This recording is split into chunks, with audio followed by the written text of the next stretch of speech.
Well, sometime in the early 70s, there was a group of top executives who were taking executive education programs at the Center for Research and Communication. And these executives, partly because of their training at CRC, felt that they owe something to society. So what we call now corporate social responsibility was already very much part of their mission and vision. And so they saw that one of the most important contributions they can make to society was to train out of school youth and children of poor families so that they can be gainfully employed, especially in the areas of blue-collar work, because a lot of young Filipinos, even those who come from lower income groups, always think that they have to go to a university and get a college diploma. There was some kind of a prejudice against manual work. And so that was one of the reasons why this top executive said we put up a foundation that will give full scholarships to these young people so that they can be skilled electromechanical workers. Unfortunately, at the time, there was a very generous German foundation by the name of Hans Seidel Stiftung that provided counterpart funding for initiatives. So it was Hans Seidel Stiftung giving us grants, and then these top executives helping both with financial help and their own active work in convincing companies to be cooperating with dual tech. What exactly is the dual tech approach? Dual tech really is inspired by what the Germans call dual voc, which is an approach to training skilled workers that combine classroom work and actual work experience already in companies that are cooperating with the school. So they spend some time in the classroom and a lot of time already applying what they learn to actual factory conditions. And so this was perfected in Germany, and the Philippines just borrowed the technology and just changed the name to dual tech instead of dual voc. No? Well, objectively, and I say this because I have talked to so many of these companies that have employed the graduates dual tech, it's been very successful. I mean, it's amazing how these out-of-school youth, these children of low-income families, have been able to really improve the conditions of their respective families because of the very high salaries they were able to get once they were employed. And as I'm sure the employers would say, many of these people who were trained even before they graduated were already actually being employed by the companies thanks to that system of work and study. And so I think, except for what's happening right now because of the global recession, I think dual tech has been very, very successful. Well, in this, because of the state of the global economy now, is dual tech still viable? Is it still relevant to the times? Oh, definitely. Skilled workers will always be needed in any economy. Now, what the dual tech managers will have to do is to make a forecast of what are the industries that will be growing rapidly in the coming 10 years, for example. And I must say that they should not rely too much on their old customers in the electronics and semiconductor industry, because there is a certain time, let's say about 30 years, when this industry begins to more or less slow down, and they start going to other countries like China, Vietnam, Indonesia, that have a lot more workers at lower costs. But the Philippines is going to be very, very attractive for business process outsourcing. So I think the management dual tech will have to see what are the skills in business process outsourcing. And I'm not referring only to call centers, no? Animation, medical transcription, there is a whole range of services that can be rendered through the internet. And I think dual tech will have to go into those fields, no? Very much what a similar foundation in Cebu has been doing. The site, no? the Center for Industrial Technology and Enterprise. So, as probably you have been reading, Intel has disappeared, and there's another company in Cebu that just also announced it will leave Cebu, and I wouldn't be surprised if Fairchild, Effects Instruments will also reduce significantly their operations here. So I think that is a message to Dual Tech to look at other industries. Another industry that's going to be very growing fast is food technology. So you have to prepare a lot of people for the food industries. In adding new courses in Dual Tech? Oh, definitely.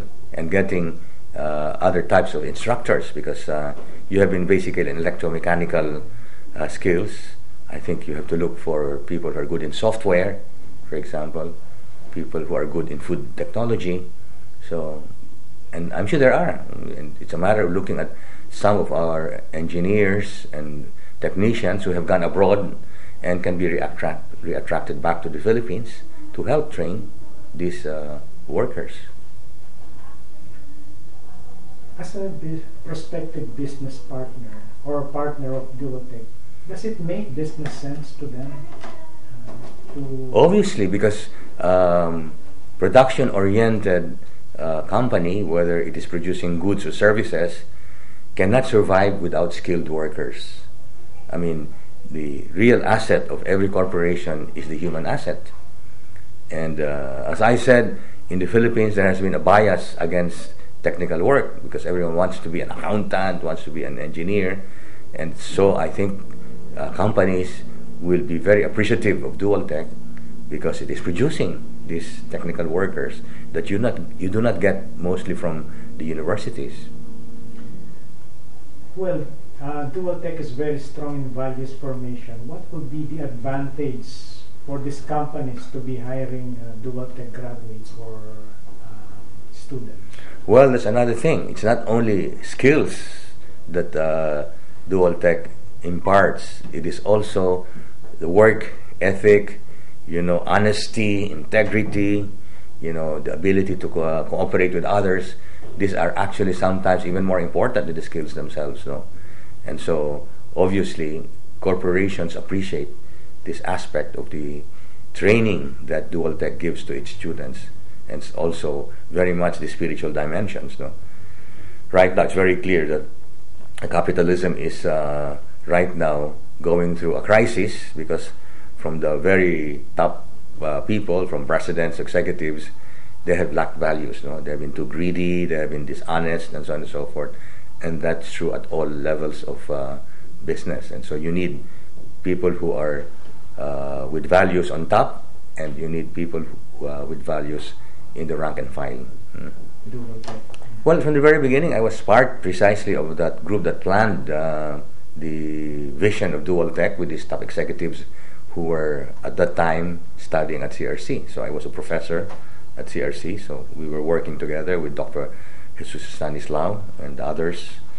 And right now, I still sit in the board of Dual Tech. So I'm part of helping set the directions for the future. So what I'm saying definitely will be very much part of the strategic planning process that Dual Tech will have to follow to adapt to the changing environment. A school has to be dynamic. It cannot just keep on continuing to do what it has been doing. It has to change with the environment. Okay. For the last question, can you look at the camera and appeal to the prospective partners and why they should sign up with Dual Tech? Well, given what I have said about how the Philippines will always need skilled workers with very sound values, I think it is the responsibility of Philippine business to help Dual Tech achieve its mission.